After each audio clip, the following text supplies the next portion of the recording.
escuchados por niños, niñas y adolescentes sin supervisión de sus madres, padres, representantes o responsables. A continuación, le presentamos la reposición de un programa de archivo de RCR 750 AM. A partir de este momento, hágase la luz del conocimiento, de las ideas, del pensamiento libre. Comienza La Linterna, una tertulia cotidiana para conversar en forma abierta sobre la actualidad.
Buenas tardes amigos, les habla Diego Bautista Urbanea. Estamos oyendo a Chico Farrell, Delirio.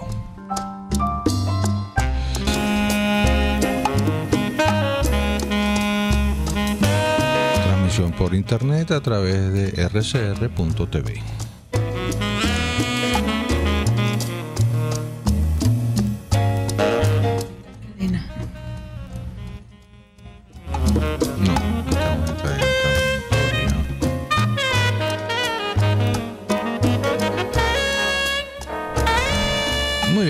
Esta tarde tenemos el gusto y el placer de tener con nosotros a Inés Quintero.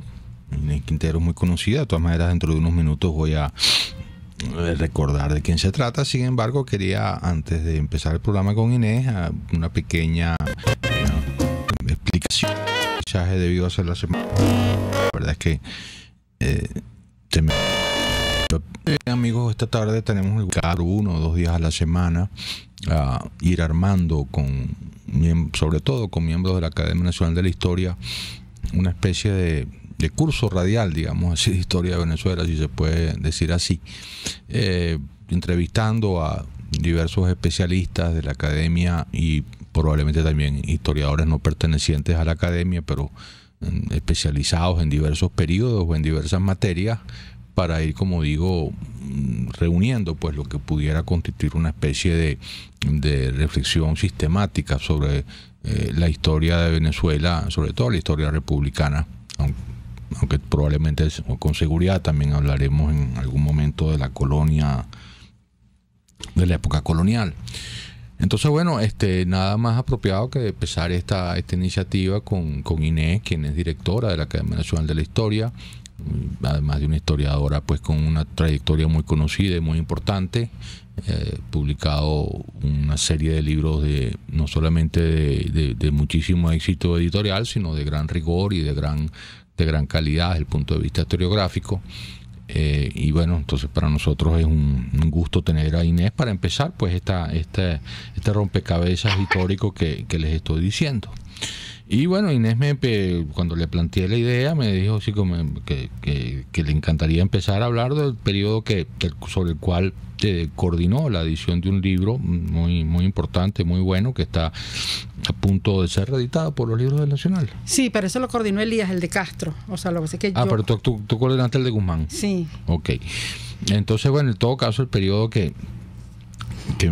sobre el cual Inés, por razones que ya nos explicará, quería hablar, es el periodo de Cipriano Castro, que es un periodo muy significativo desde muchos puntos de vista.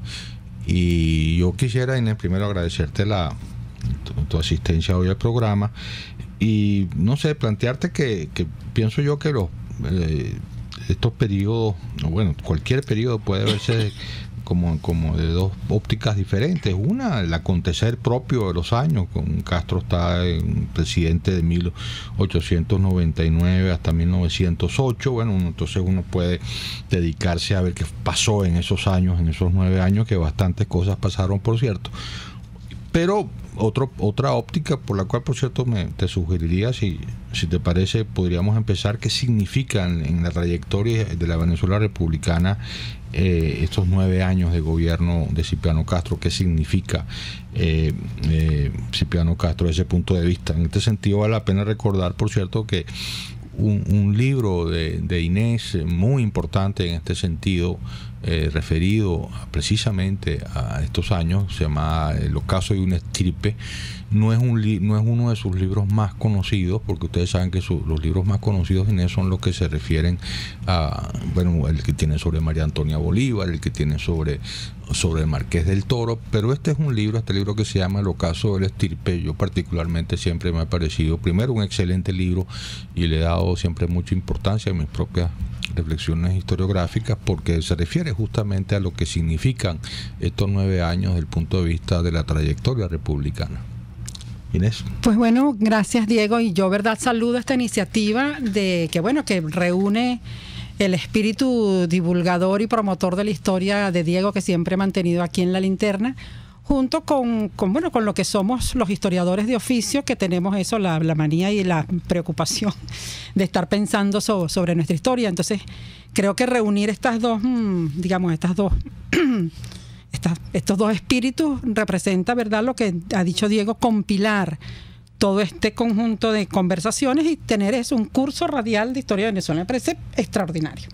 Y cuando tú decías, bueno, ¿y por qué Cipriano Castro? Y ya después comentabas lo del libro del ocaso de una estirpe.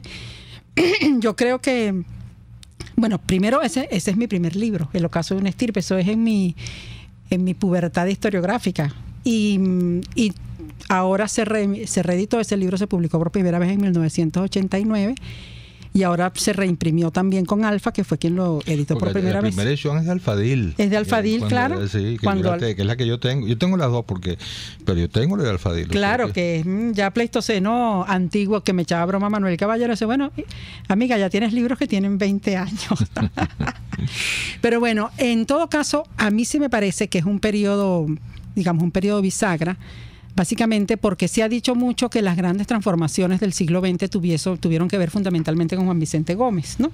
Y que en gran medida la transformación sustantiva de la dinámica política venezolana y de todo lo que representó la centralización, el fin del caudillismo, la consecución de la paz, fueron en gran medida obra del gomecismo. Y en el ocaso de una estirpe nosotros hemos planteado una lectura que dice, bueno, todo esto empieza más bien con Castro.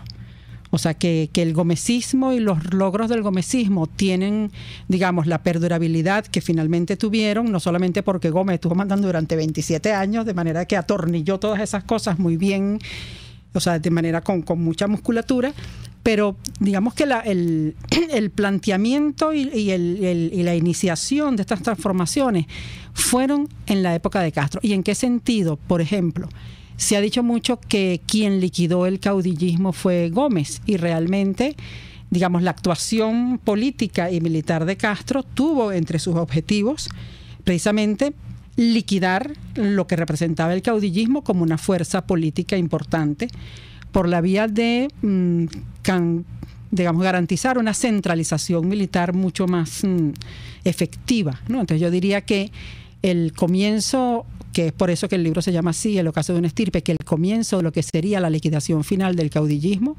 tiene un lugar especial durante el periodo de Cipriano Castro.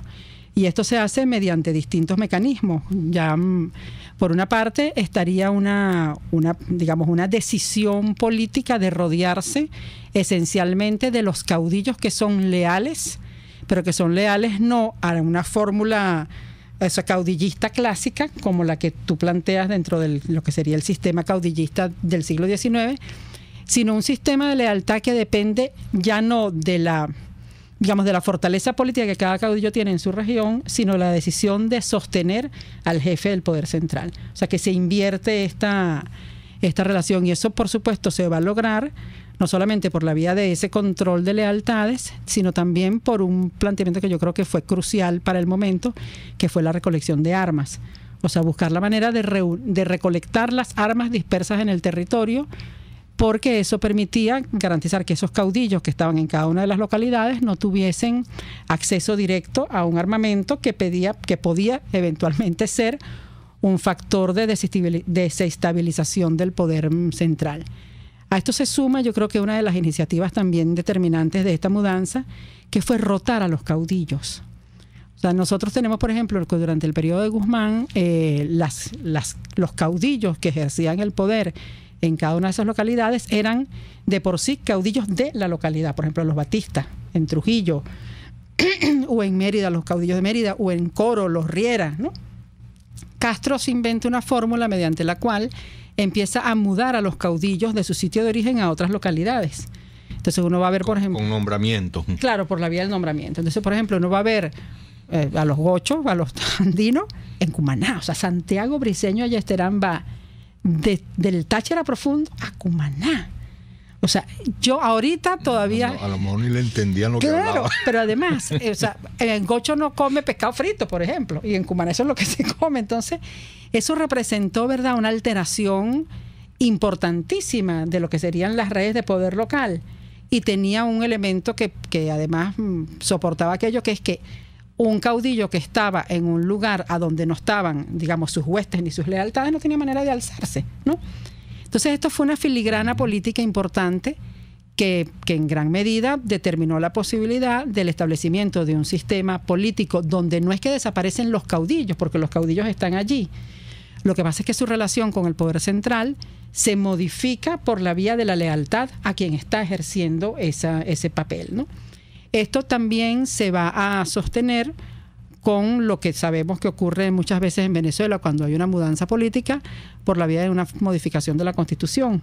O sea, se modifica la Constitución, se convoca una Asamblea Nacional Constituyente que permita que esta modalidad de reparto del poder se vea sancionada constitucionalmente. Y eso se va a lograr por la vía de permitir que el jefe del Estado, ¿no?, pueda ausentarse de la capital sin perder esa condición de jefe del Estado, cosa que no existía con anterioridad. De manera que ahí hay una primera arquitectura de centralización política y militar que yo creo que va a ser esencial para lo que sería la mudanza de centralización que se va a consolidar durante el periodo de Gómez. Y a esto se suma, bueno, ya el decreto, digamos, el primer decreto de creación del Ejército Nacional es de Castro, ¿no? Y después la escuela militar sí se sanciona durante el periodo de Gómez. Entonces creo que este segmento que tiene que ver con con neutralizar al caudillismo como sistema político va a ser, digamos, dentro de la historia republicana de Venezuela, un elemento, fundamental. Es el quiebre entre el siglo XIX y el siglo XX.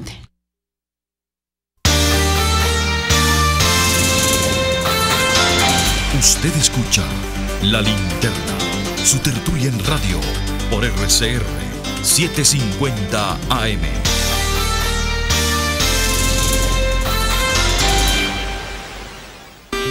Para desayunar, almorzar o cenar, te recomiendo el mejor restaurante de comida criolla, Los Pilones, donde probarás y comprobarás la mejor y auténtica comida criolla. Restaurante Los Pilones, el centro de la gastronomía criolla, donde la arepa es la reina. En Las Mercedes, frente al Tolón. Restaurante Los Pilones, auténtico sabor criollo. ¿Tienes un equipo inteligente? Tráelo ya a Digitel, conéctalo a la red inteligente 4G LTE y llévate un bono de 3 gigas gratis de bienvenida. Sí, 3 gigas gratis. Cámbiate ya a la red 4G LTE de Digitel con cobertura nacional y vive la diferencia. Digitel, más vida, más gigas. Aplica al comprar una nueva línea. En Central Madeirense, ser un pedacito de tu familia en estas fiestas nos motiva y compromete. Hacerte sentir en casa nos llena de orgullo y satisfacción. Nuestro mayor deseo es compartir tu mesa y tradiciones. En estas Navidades, celebra con nosotros la alegría de esos pequeños detalles. RCR 750 AM, porque lo bueno une.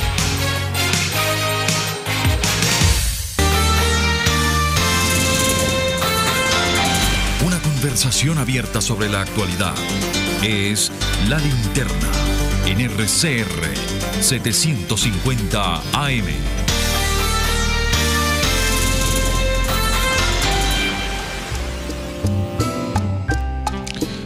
De regreso, amigos, a La Linterna. Estamos hablando con Inés Quintero sobre el periodo de Cipriano Castro, lo que significó históricamente una visión, digamos, de la trayectoria republicana, a lo cual Inés, como decíamos, dedicó, bueno, lo que ella explicó que había sido su primer libro, recientemente reeditado por la editorial Alfa, El ocaso de una estirpe. La estirpe del cuyo caso se habla es precisamente la estirpe de los caudillos, a través de todo ese proceso de ocaso que nos resumió Inés en la parte anterior.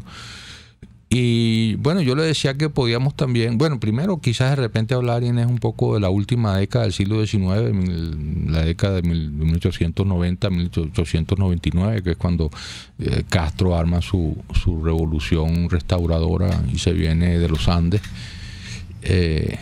a tomar el poder en Caracas.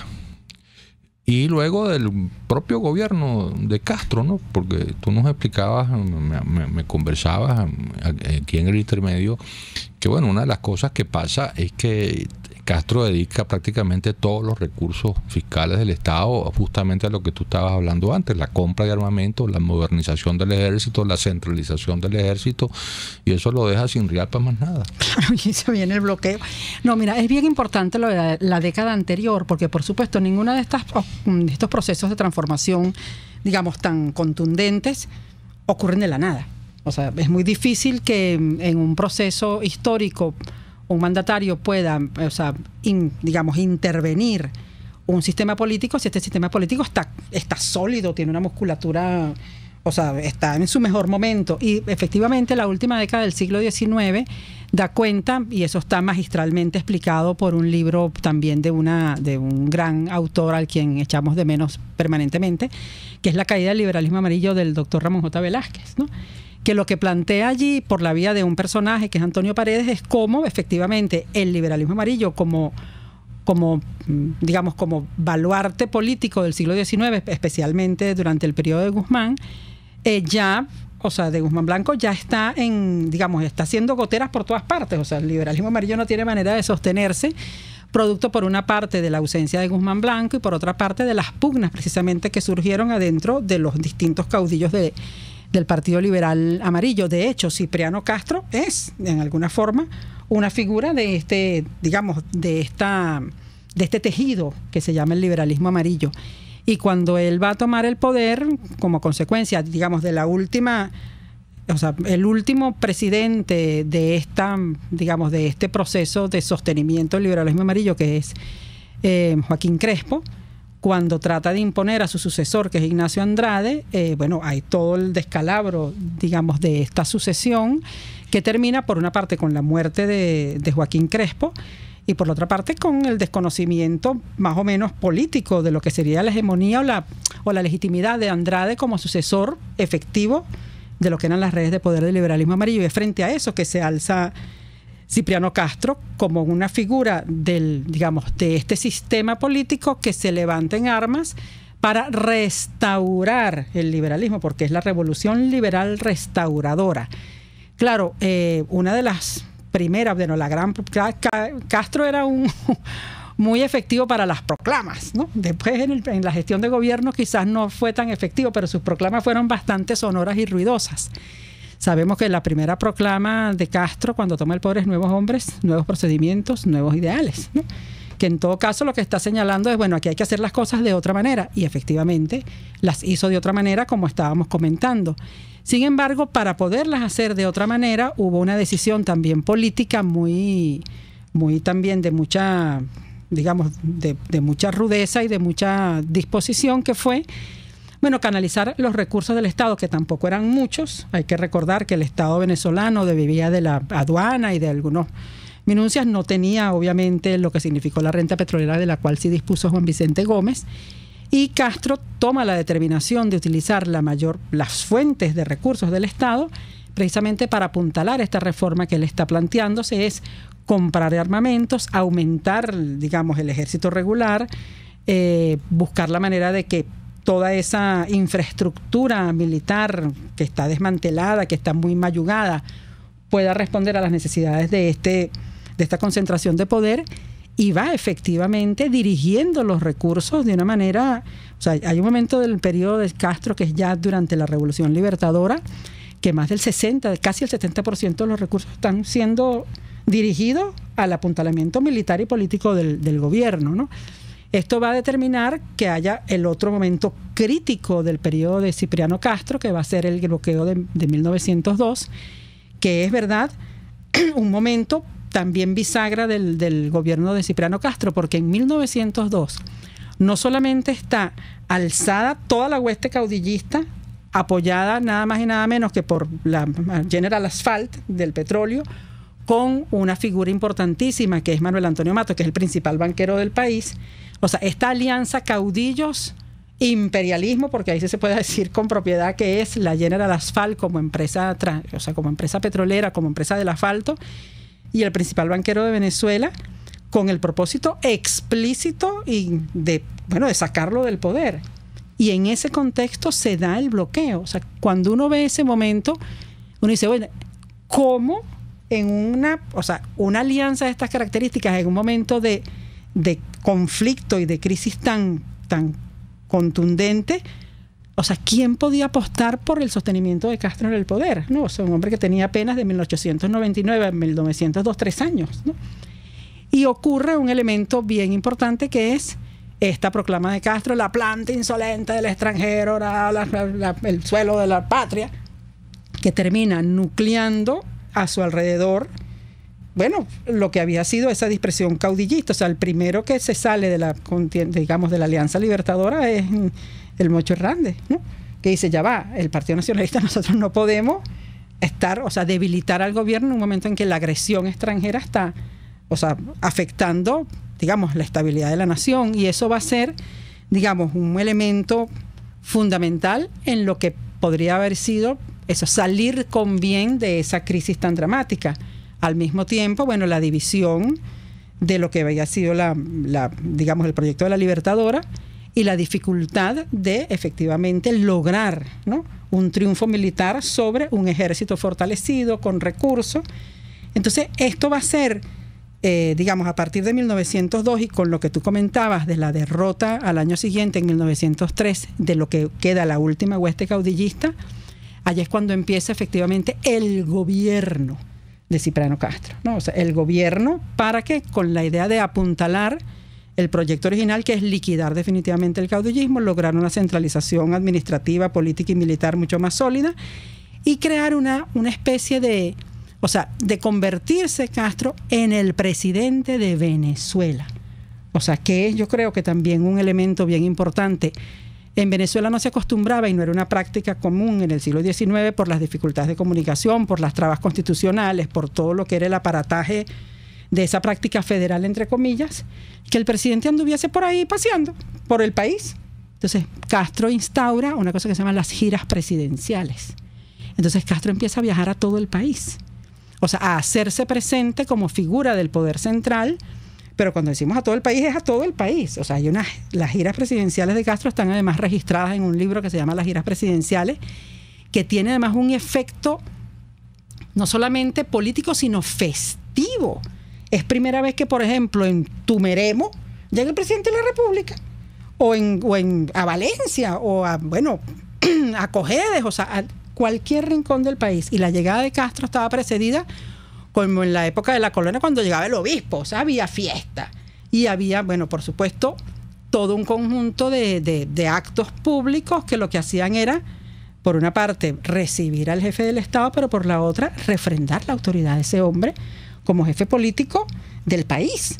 Entonces yo creo que esto también, o sea, para quienes estamos acostumbrados a esta unidad nacional que tiene que ver con una figura que es el jefe del Estado, reconocido como tal en cualquier rincón del país, esto no era así, ¿no? O sea, había una figura nominal, pero no había televisión, no había medios de comunicación. O sea, esta figura nominal no tenía contacto directo con el país. Entonces yo creo que esto es otro elemento que además se va a utilizar de una manera muy, muy efectista, sobre todo para crear esa ilusión de integración, de unidad, de país, de nación, todo esto, que está siendo una cosa sobre la cual se ha trabajado con mucha insistencia y sin tanto éxito desde comienzos del siglo XIX, ¿no? Que finalmente, por supuesto, concluirá de una manera mucho más efectiva con la integración territorial que se va a hacer por la vía de la vialidad durante el periodo de Gómez. Pero todos estos elementos simbólicos del poder público se manifiestan y se constituyen y tienen una posibilidad de expresarse nacionalmente durante el periodo de Cipriano Castro también. Muy bien.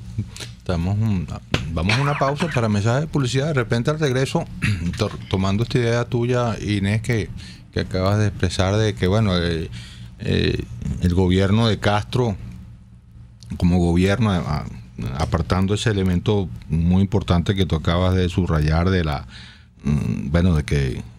que por primera vez el presidente de Venezuela es el presidente de Venezuela, ya el gobierno como tal, ¿no? Porque efectivamente hasta el año 2003 pareciera que el hombre lo que está es quitándose problemas a sombrerazo que se le vienen en avalancha, y ya después del 2003 que logra... 1903 logra... Pero el paralelismo también funciona. No, pero de verdad va a tener que inyectar algo para decir la fecha como es. Bueno, 1903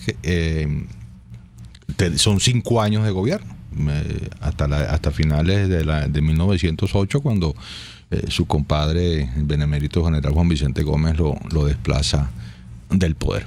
Vamos entonces a una pausa para ver si hablamos de ese gobierno como tal. Ya regresamos.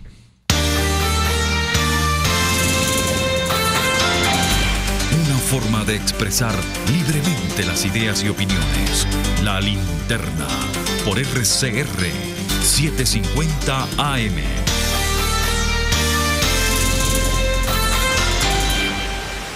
Son las 2:28. Es la hora de aprovechar el tiempo para realizar tus operaciones con la banca electrónica Banesco. Fácil no, muy fácil. Banesco contigo. El siguiente espacio educativo está dirigido a niños, niñas y adolescentes.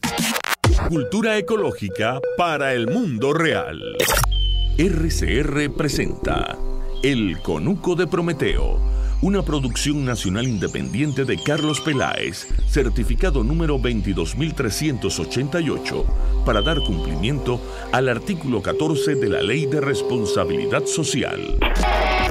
Carlos, ¿sabes que a mi primito le gusta mucho la naturaleza y quiere ayudar al planeta? ¡Qué bien! Pero dice que no le gusta la biología, que le cuesta mucho la ciencia, así que no creo que se decida por eso. Supongo que lo hará como aficionado. ¿Y él qué quiere ser como profesional? Dice que vendedor como su papá, que es algo que viene en la sangre, que de la familia. ¿Y tú crees que las organizaciones ambientalistas no requieren vendedores? La actuación de los ambientalistas requiere conseguir dinero. Nosotros nos beneficiaríamos muchísimo de un vendedor que se prepare para vender los proyectos de conservación a los financistas. Pero ya va, ¿y eso se estudia?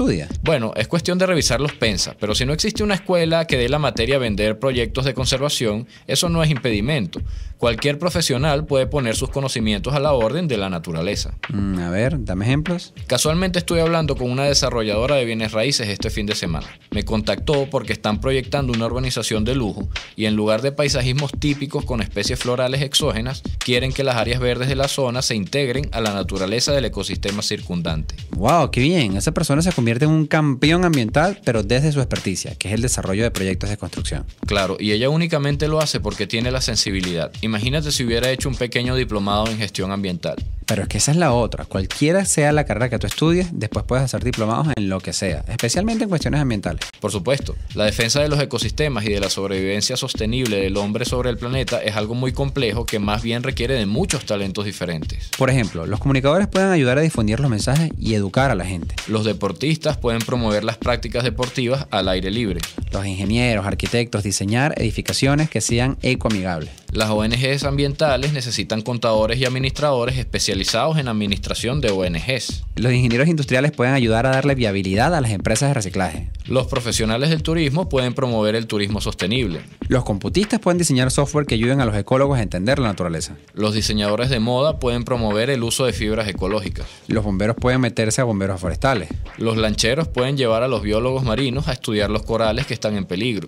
Los ingenieros aeroespaciales pueden ayudar a estudiar el Amazonas desde el espacio. Los cocineros pueden conocer y promover el uso de productos locales y sostenibles. Los libreros pueden dedicarse a recopilar archivos históricos del estudio de la naturaleza en otras regiones. Los físicos especializados en óptica ayudan a los ecólogos que tratan de entender la fotosíntesis. Los políticos pueden dedicarse a la diplomacia climática, legislación ambiental o incluso modificación de subsidios. Claro, hay tantas maneras de aportar. Una realidad que hemos aprendido de la naturaleza es que mientras más biodiversidad existe en un ecosistema, mayores son las probabilidades de que el ecosistema no desaparezca. Así que los ecologistas se benefician mucho de la diversidad dentro de sus filas. Por supuesto, no importa lo bueno que pueda hacer un biólogo como conservacionista, siempre va a necesitar la ayuda de muchos otros profesionales para hacer bien su trabajo. RCR presentó El Conuco de Prometeo, una producción nacional independiente de Carlos Peláez, certificado número 22388, para dar cumplimiento al artículo 14 de la Ley de Responsabilidad Social. RCR 750 AM, porque lo bueno une.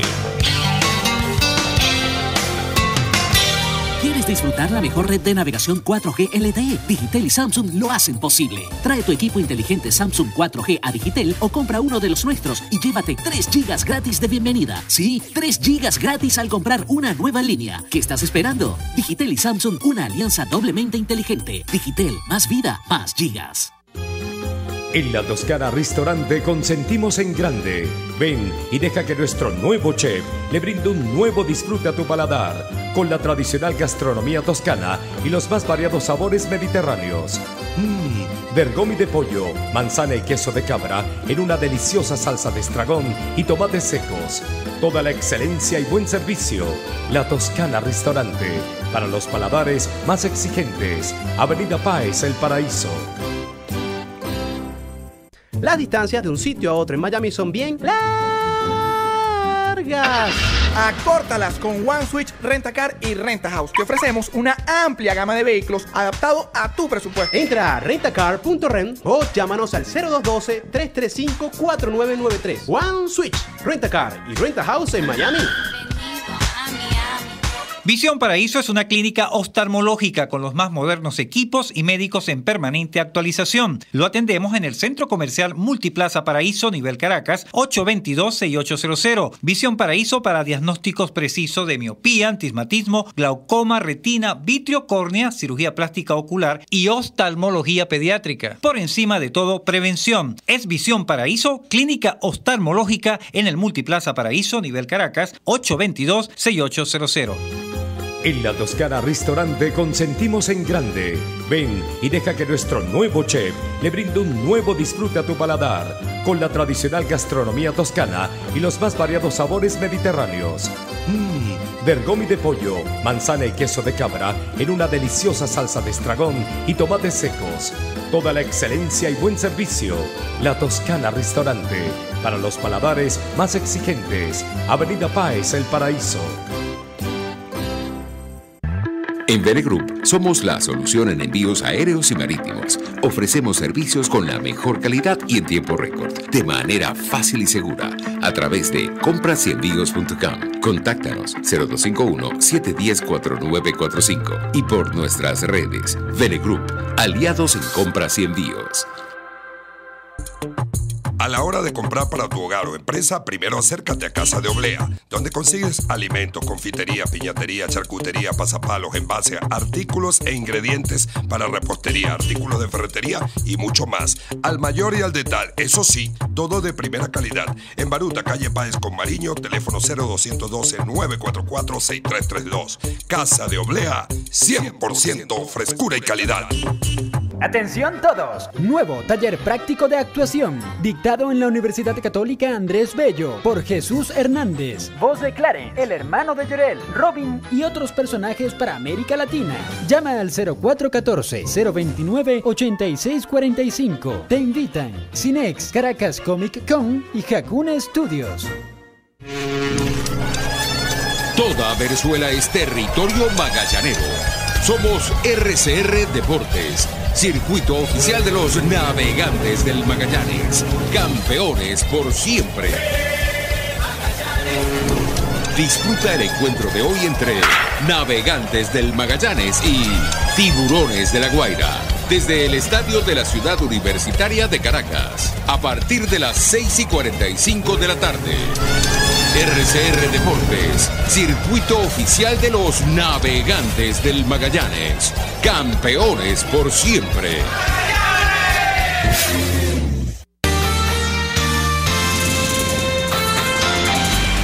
Los temas de actualidad son comentados en esta amena tertulia de las tardes. La Linterna, por RCR.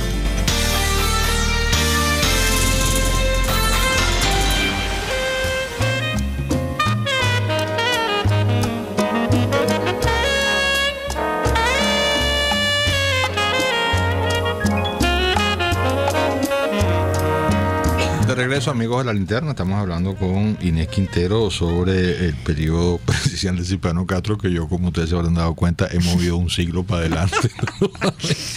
El presentismo. Bueno, no, yo te dejaba, Inés, hablar un poquito del gobierno de Cipriano Castro y una pregunta particular que tiene que ver con... porque está muy claro que el gobierno de Juan Vicente Gómez se recubre de una filosofía política que es el positivismo, que tiene pues sus grandes exponentes son altos funcionarios de su gobierno: Pedro Manuel Arcaya, Laureano Vallenilla Lanz, José Gil Fortul. Sumeta también. César Sumeta también. César Sumeta. Ahora, Castro participa en el gobierno de Castro. ¿Tiene un recubrimiento así filosófico, teórico, o es simplemente lo que hemos venido hablando? No hay una cosa similar ni cercana a lo que fue después una política, yo diría que incluso una política, bueno, no diría de Estado porque sería un anacronismo, pero sí una decisión de justificar y darle un envoltorio doctrinario a lo que fue el gobierno de Gómez. Esto no ocurre durante Cipriano Castro.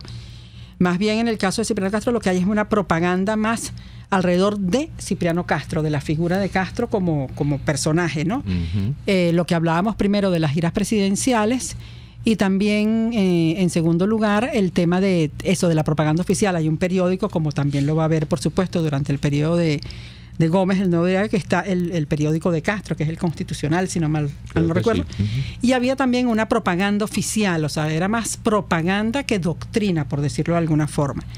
Pero ¿qué ocurre? Que Castro, bueno, sale de todo el trance del año 2, después recupera el año 3, ya en el año 5 están las giras presidenciales, y es, bueno, también ese segundo momento es el que se han visto también entre sus detractores, se ha denunciado, bueno, los excesos también de Cipriano Castro. O sea, ya Cipriano Castro se convierte en una figura de eso, que es protagonista de eso, de excesos lúdicos de alguna dimensión, que son los que van a terminar afectando su salud, ¿no? Y que entonces yo diría que de esta segunda tanda va a haber como una tensión entre dos maneras de interpretar el gobierno de Castro. Por una parte, como quien efectivamente logró no solamente la restauración del liberalismo, sino la propagación de una doctrina nacional. O sea, Castro pasa a hacer eso, la figura, el nacionalismo de Cipriano Castro,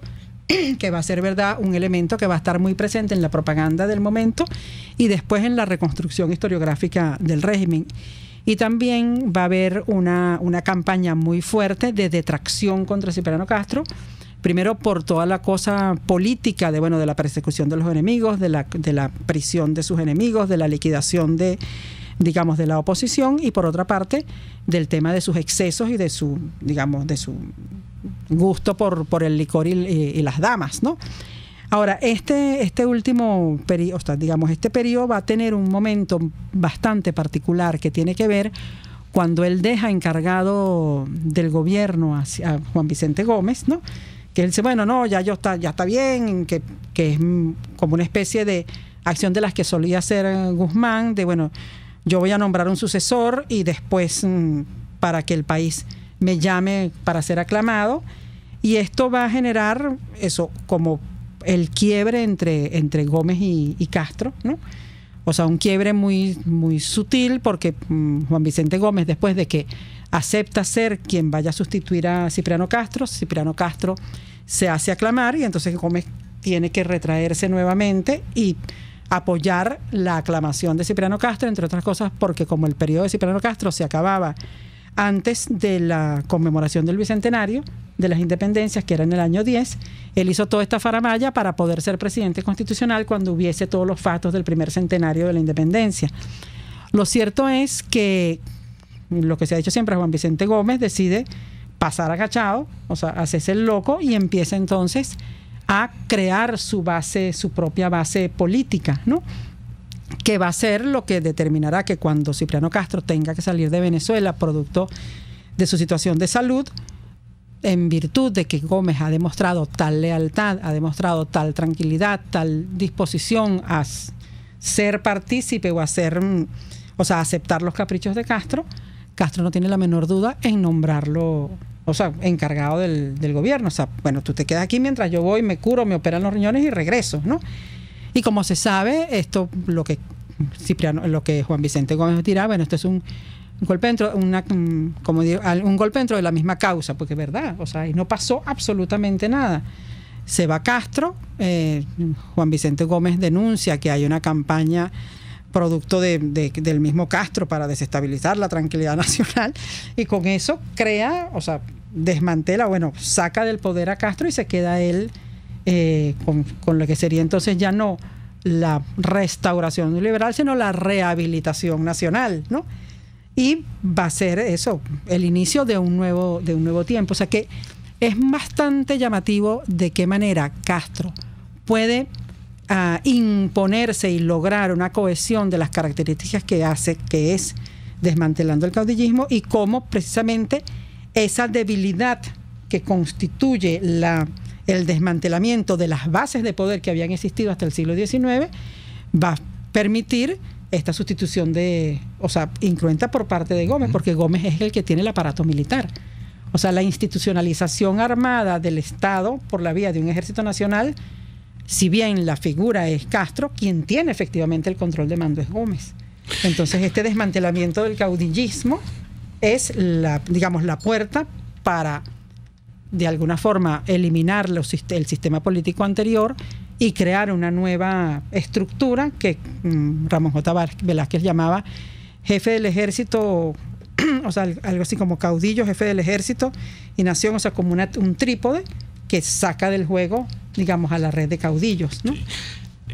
También en cierto mismo sentido, lo hablábamos un poco también recordando unas ideas que tuvo Jacopini Zárraga, que historiográficamente muy discutible, me imagino, pero que para esta conversación nos ayuda, porque pareciera que Castro no era un hombre apropiado para estabilizar nada, ¿no?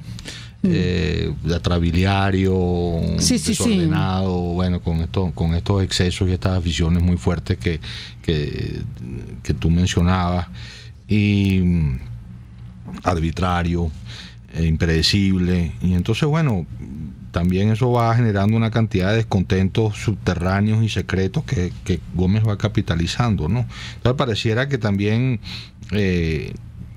dentro de ese vacío de poder, dentro de esa limpieza de las viejas estructuras de poder que lleva a cabo Cipriano Castro, eso le facilita a un hombre mucho más predecible, mucho más calculador, ¿no? Mucho más y pragmático, calculador, ¿no? Él y calculable pensaban quienes pensaron en poder utilizarlo para su propio favor, desplazando a Castro. Permite pues ese desplazamiento prácticamente incruento de este personaje, ¿no? Sí, sobre todo porque Castro, o sea, porque incluso el mismo Gómez se hace apoyar por muchos, o sea, de quienes habían sido, claro, de los detractores y de los desplazados de Cipriano Castro. Bueno, Manuel Antonio Matos es el primer canciller de Juan Vicente Gómez, que es la figura. Leopoldo Batista. Claro, que hizo la Revolución Libertadora. El mismo Nicolás Rolando.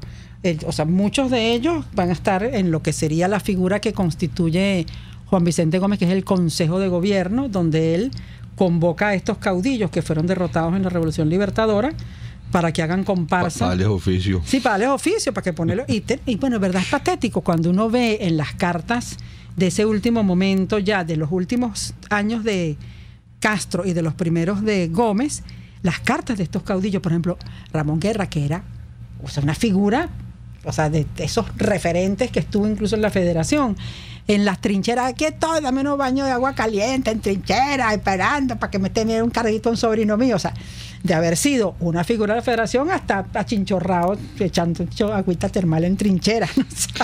Ahora, desde el punto de vista, ya para quizás terminar, Inés, digamos, transformaciones económicas, transformaciones de vialidad importante, en realidad no hay, en tu punto de vista, la obra material o de progreso económico son muy estancados, ¿no? Claro, sobre todo primero porque, verdad, el tema de la deuda, o sea, lo que fue, eso está también magistralmente trabajado por Manuel Rodríguez Campos en su libro de 1902, El bloqueo, o sea, la quiebra que hace Castro del país por la vía de no pagar la deuda y de utilizar el dinero para los fines de soporte político del gobierno, la recuperación, porque en definitiva este cacareado nacionalismo no terminó siendo nacionalismo nada, porque esa deuda tuvo que pagarse.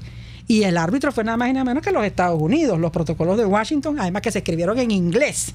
O sea, que este nacionalismo de Cipriano Castro, que tanta palaraca y tanta cosa, cuando te trajeron al difunto de allá de los Andes para meterlo en el panteón en el 2002, ¿no?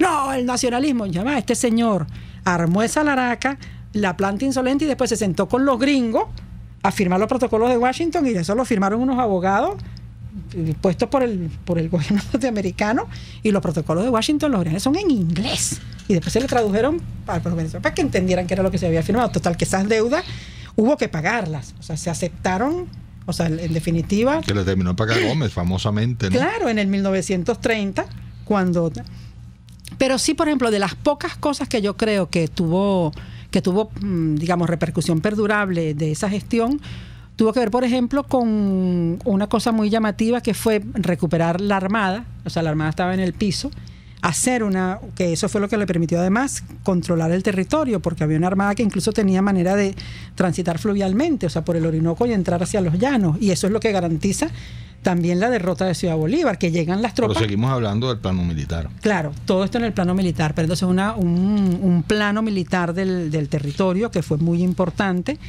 y yo creo que verdad que que las cosas son más simbólicas que materiales, o sea, no hubo ninguna gran obra.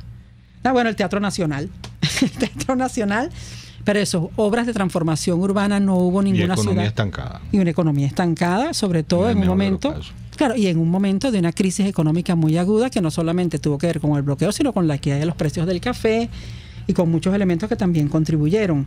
Pero de hecho yo sí creo que la concepción esta de un Estado centralizado que tenga el control político y militar del territorio es una concepción y un proyecto que se da, se estabiliza y se constituye durante el periodo Cipriano. ¿Y tú dirías que, en último término, si te dijeran, redúzcame a 5 líneas la significación del periodo Cipriano Castro, tú la centralización política y militar de la concepción del Estado, y la muerte del caudillismo? O sea, quedaron los caudillos sin sistema político.